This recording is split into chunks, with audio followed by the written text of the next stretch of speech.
Lost Spring, written by Annie Jung. We are continuing the story of Sahib, who is the rag picker. The author comes across him and asks why he doesn't go to school.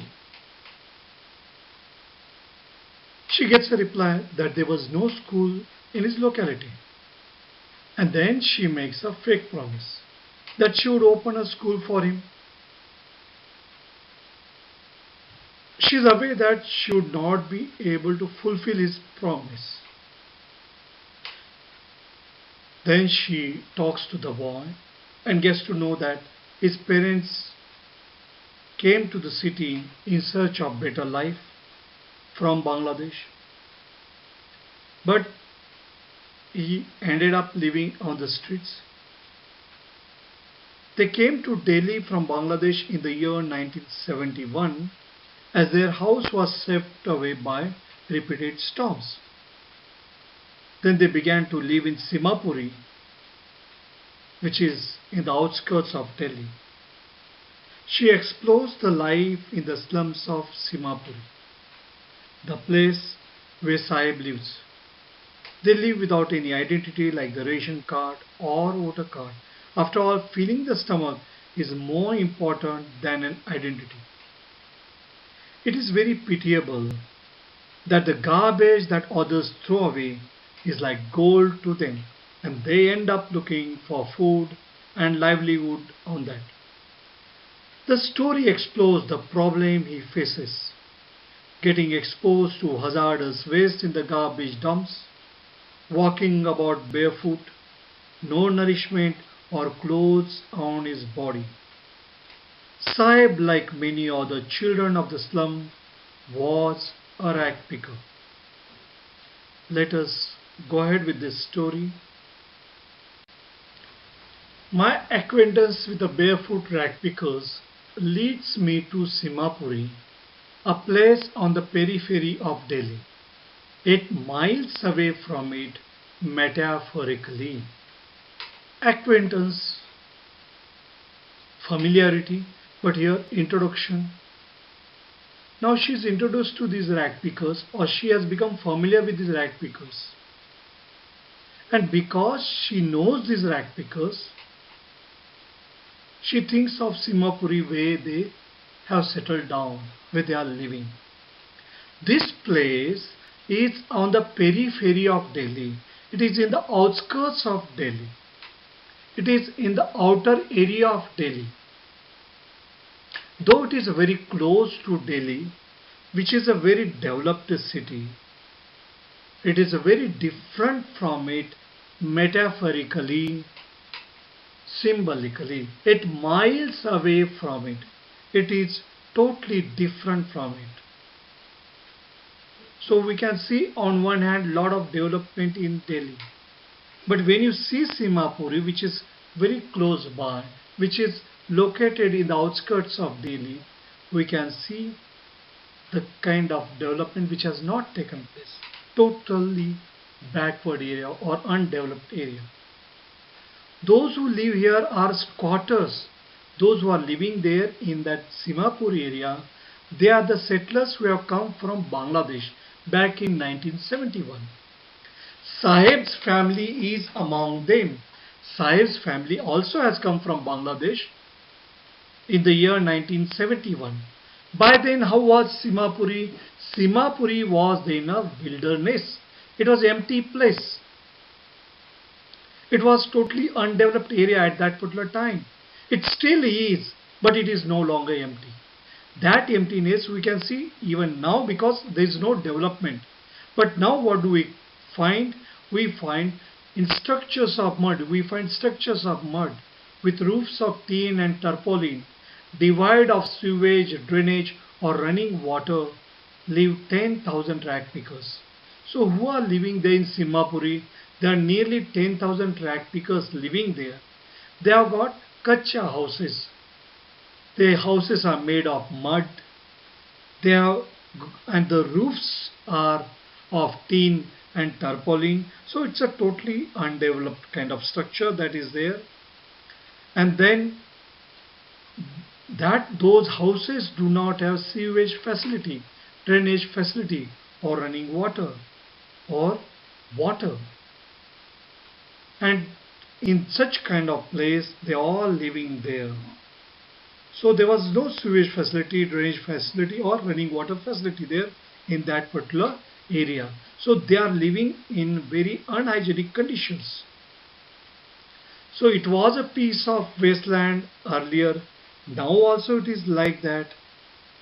So there is no development that has taken place. And those people who are living there, they have lived there for years together without an identity, without permits, but with ration cards. But they have got ration cards that get their names on voters list and enable them to buy grain.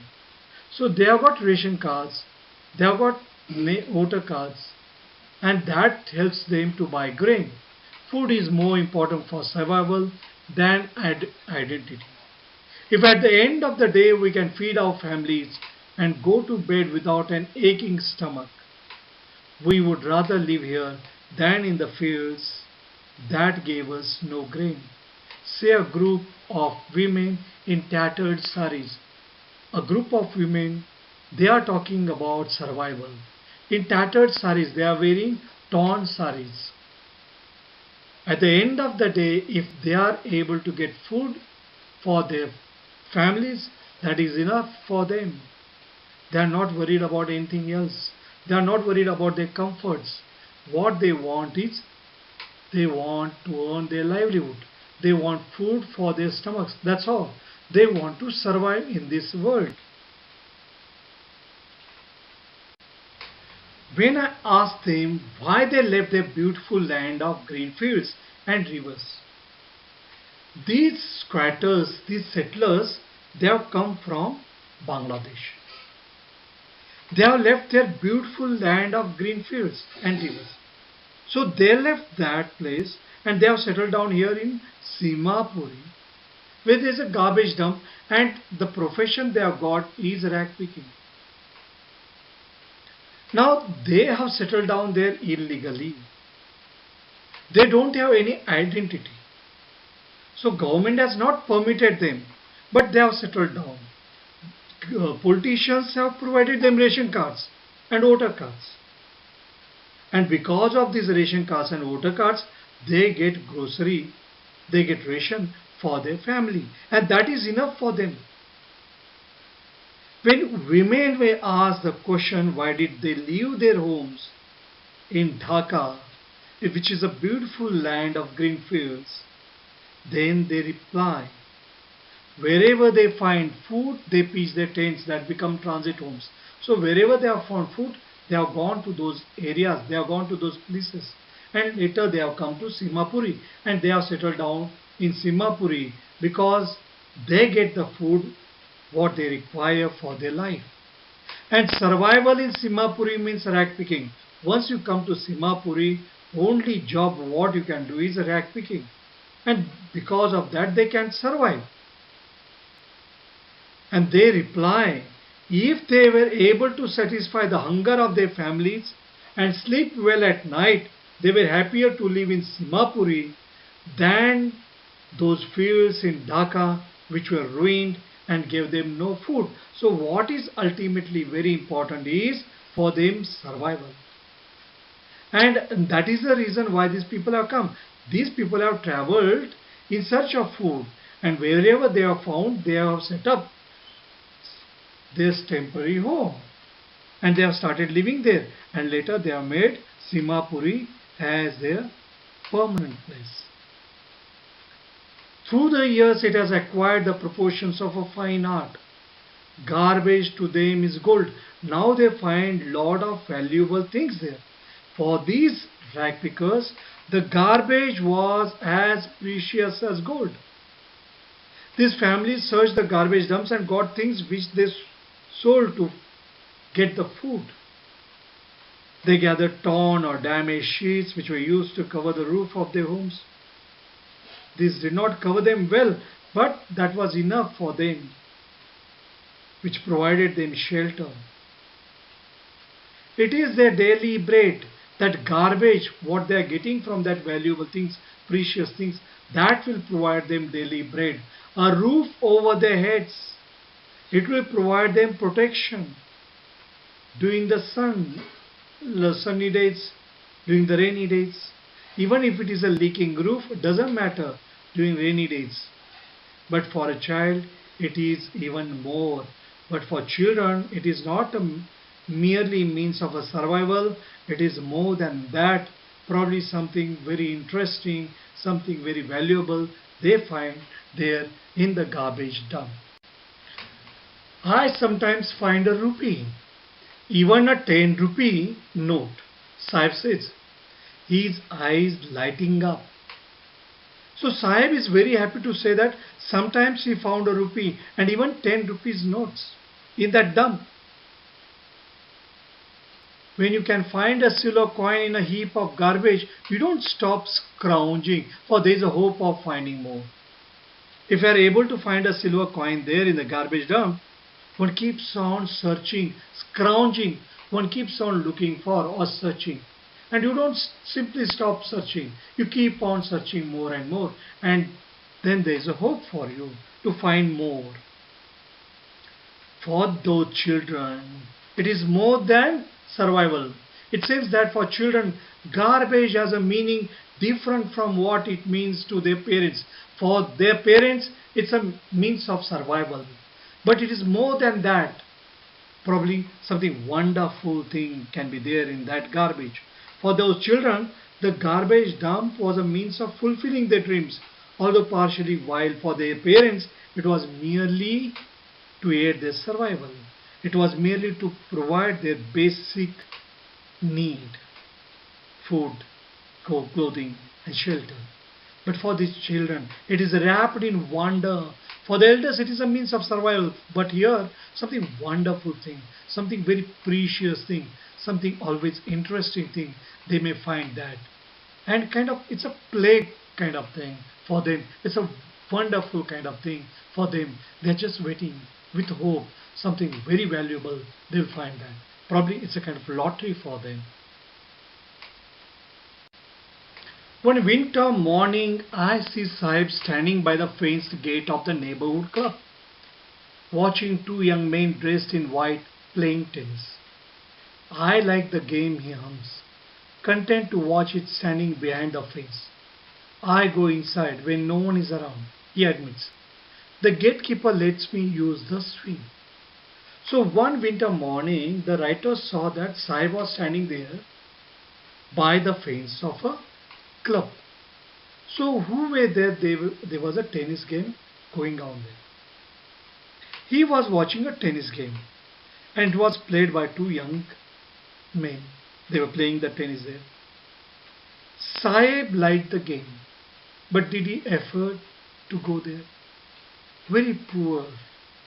A rag picker. How can he go and play there tennis? Sahib liked the game, but could not play it.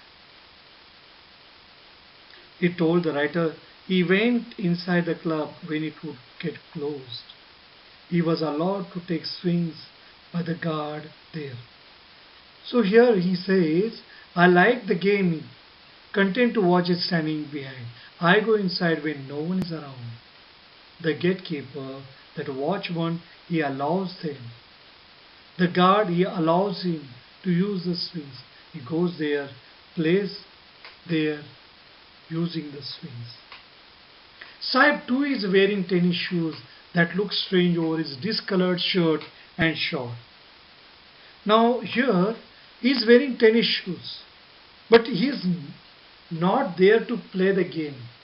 When nobody is there, the gatekeeper allows him to go and use the swing, to play there in the swing. Now here he is wearing discolored shirt and short, whatever probably they are found there in the garbage dump. And he's wearing tennis shoes, probably he has found there in the garbage dump. Someone gave them to me. He says in the manner of an explanation. The fact that they are discarded shoes of some rich boy who perhaps refused to wear them because of a hole in one of them does not bother him. It doesn't matter. Now, it doesn't matter whether it's a discarded shoes, whether the hole is there in that shoes. So the writer, when she sees Sahib wearing that tennis shoe, she's thinking over that. And they did not look appropriate with his dress, which was worn out, which was faded. And he told that writer, in order to justify himself, that someone has given him those shoes. She soon figured out that he had got them from a garbage dump. They must have been thrown away by a boy from a rich family because probably he did not want to wear them. Probably they had a hole or two in them, due to which he didn't want to wear those shoes. For one who has walked barefoot, even shoes with a hole is a dream come true. But the game he is watching so intently is out of reach. He can wear shoes, no problem, which are discarded ones. But the game which tennis plays playing there, he can't play that. He can't afford that. It is out of his reach. He can never play that game. This boy walked barefoot, and to wear a shoe even with a hole was like a dream for him. Although due to the garbage dumps, Sahib's dream of wearing shoes had been partially fulfilled, but his desire to play tennis would never be fulfilled because of the strata to which he belonged to, because he was too poor to play that game. This morning Sahib is on his way to the milk booth. In his hand is a steel canister. So far what we have seen, Sahib as a rag picker. But now, one day morning, when the writer met Sahib, he was on his way to the milk booth. In his hand is a steel canister. So what was he holding? He was holding a steel kettle. It was a tea kettle. It was a tea container. He told her that he had got a job at the nearby tea stall. I now work in a tea stall down the road, he says, pointing in the distance. I am paid 800 rupees and all my meals. Now here he is paid 800 rupees and is also provided all the meals. So where is he working? He is working in a tea stall. And how much he is earning? He is earning 800 rupees. Besides that, he gets food too. Does he like the job? I ask. His face, I see, has lost the carefree look. So his face has lost that look. So earlier there was no problem, but now he has got a master there. The steel canister seems heavier than the plastic bag he would carry as a rag picker, so lightly over his shoulder. So now the roles are different. Now he is a servant. He is working in somebody else's shop. The bag was his. He was his own master there. The canister belongs to the man who owns the tea shop. So the kettle which he is carrying, that belongs to the owner of the tea stall. Sahib is no longer his own master. So here he doesn't have freedom. Sahib had all the freedom when he was a rag picker.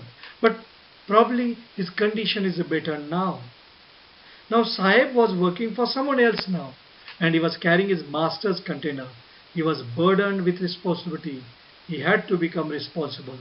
Earlier as a rag picker, Sahib would carry his own bag and was his own master. Now he was no longer his own master. He was serving somebody else. He had to become responsible. He had to serve somebody else. So now he is not independent.